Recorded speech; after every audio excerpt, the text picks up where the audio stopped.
रामपुर नाम के गांव में कैवल्य नाम का छोटा लड़का अपनी विधवा माँ के साथ रहता था। कैवल्य पढ़ाई लिखाई में काफी तेज था।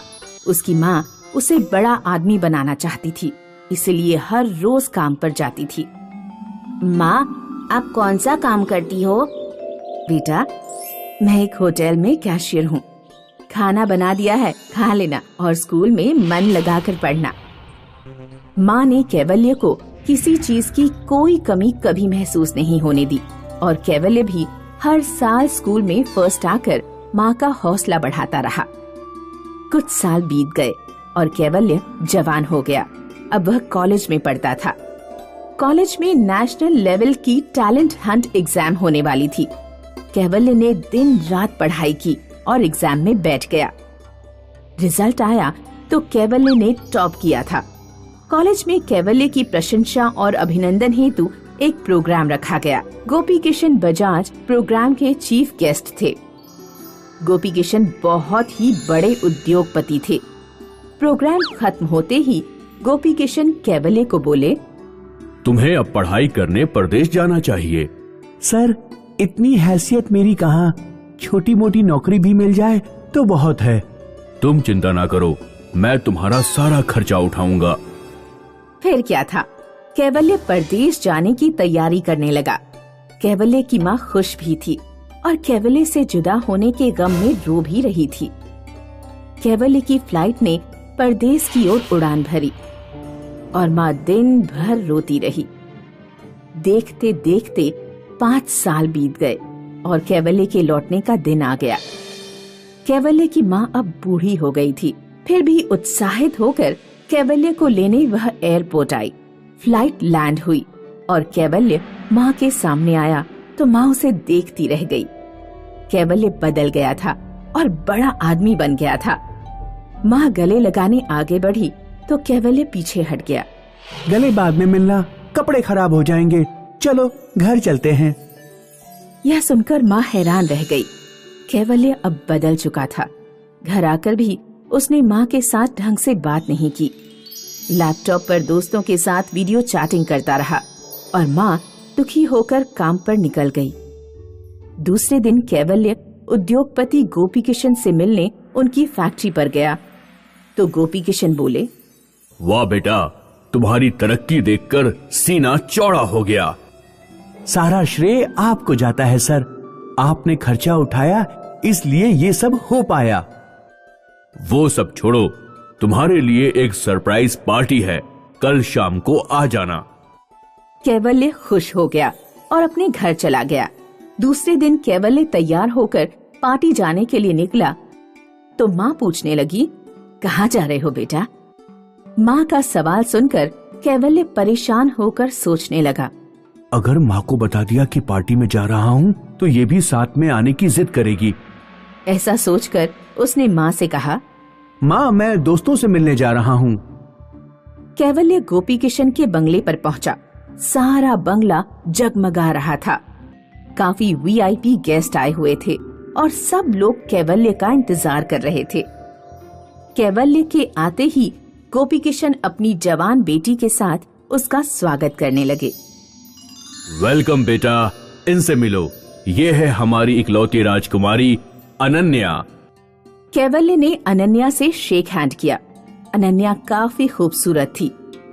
कैवल्य ने गोपी किशन से पूछा, सर, आप मुझे कौन सा सरप्राइज देना चाहते थे? गोपी किशन ने अनन्या की तरफ देखकर कहा, अरे भाई सब्र करो, इतनी भी जल्दी क्या है। ठीक है सर, मैं वॉशरूम होकर आता हूँ। कैवल्य वॉशरूम की तरफ आया और अचानक उसकी नजर माँ पर पड़ी। माँ वहाँ परेशान खड़ी थी। कैवल्य गुस्सा हो गया और माँ के पास आकर बोला, तुम मेरा पीछा कर रही हो, तुम्हें थोड़ी सी भी शर्म नहीं है? कैवल्य माँ को डांटने लगा और माँ रोने लगी। तभी वहाँ गोपी किशन आए और कैवल्य का बर्ताव देखकर चिल्लाए, खबरदार, जो इस देवी को एक भी शब्द और कहा तो। यह सुनकर कैवल्य हैरान हो गया। आप मेरी माँ को जानते हैं? बहुत अच्छी तरह से। तुम्हारी माँ सालों से हमारे घर पर बर्तन मांजने का काम करती है। ये तो होटल में कैशियर है। तुम्हें बुरा न लगे इसलिए ये तुमसे झूठ बोलती थी। यहाँ दिन रात काम करके तुम्हारी पढ़ाई के लिए पैसे जोड़ती रही, और तुम इन्हें भला बुरा कह रहे हो। तुम्हें परदेश में मैंने तुम्हारी होशियारी देखकर नहीं, इनकी तरफ देखकर भेजा था। जानते हो, यह बर्तन मांज कर वो सारा पैसा चुकाने की जिद लेकर बैठी है जो पैसा तुम पर मैंने खर्च किया था। अनन्या की परवरिश भी इनके हाथों ही हुई है, इसलिए मैं अनन्या को इनकी झोली में डालने वाला था, तुम्हें अपना दामाद बनाने वाला था, और तुम इनका अपमान कर रहे हो। यह सुनकर कैवल्य को अपनी गलती का एहसास हो गया और वह भावुक होकर बोला, माँ, तुम महान हो, मैं माफी मांगने के लायक भी नहीं हूँ, मुझे माफ ना करना। कैवल्य माँ के पैरों पर गिरकर रोने लगा तो माँ भी रोने लगी और उन्होंने कैवल्य को उठाकर अपने सीने से लगा लिया।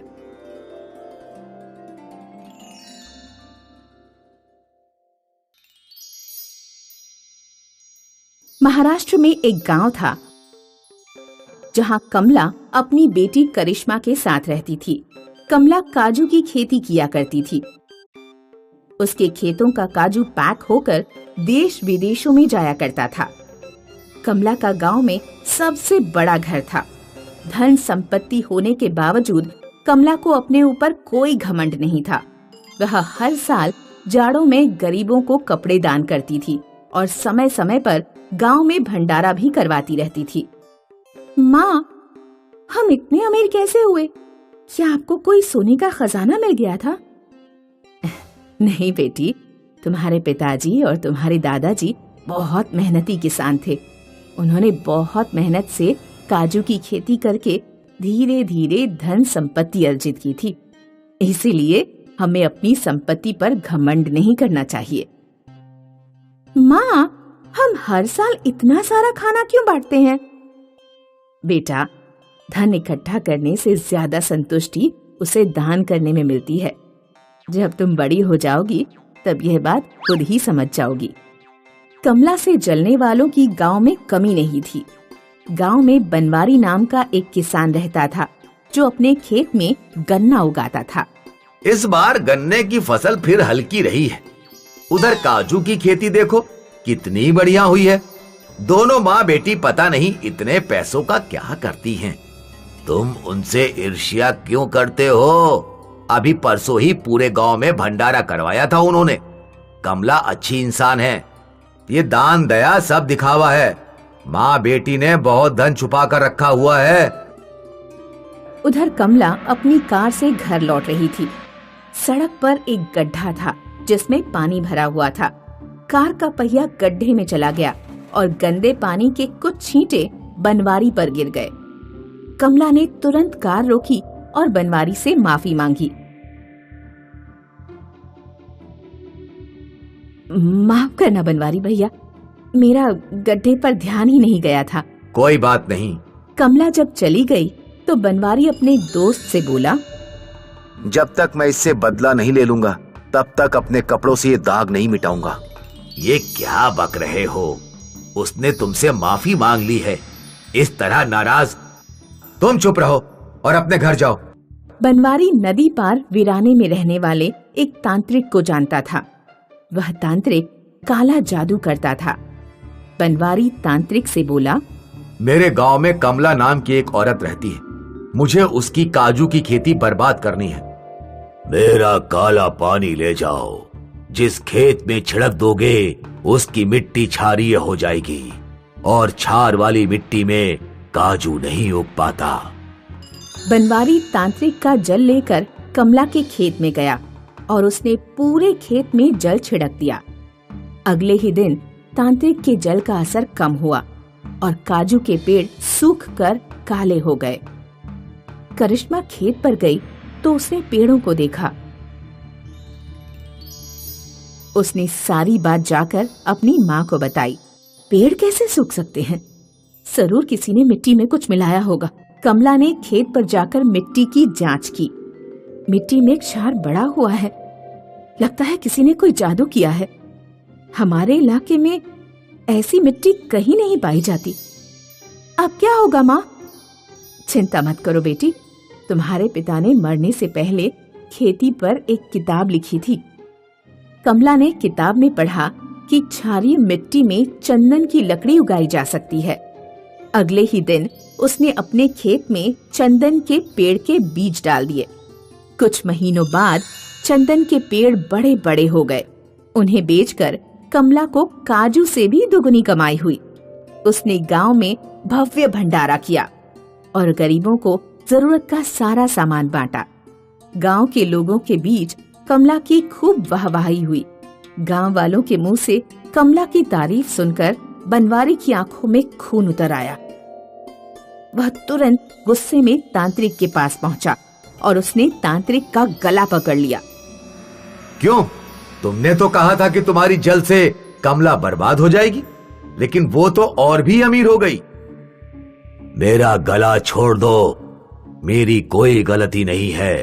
तुमने काजू की खेती बर्बाद करानी चाहिए थी तो मैंने कर दी, लेकिन मुझे क्या पता था कि वो खेत में चंदन के पेड़ लगा देगी और अमीर हो जाएगी। मेरे पैसे वापस करो। तांत्रिक बनवारी के पैसे वापस करने से इनकार कर देता है। दोनों में लड़ाई हो जाती है। तांत्रिक अपनी भस्म बनवारी के ऊपर डाल देता है और बनवारी जलकर राख हो जाता है।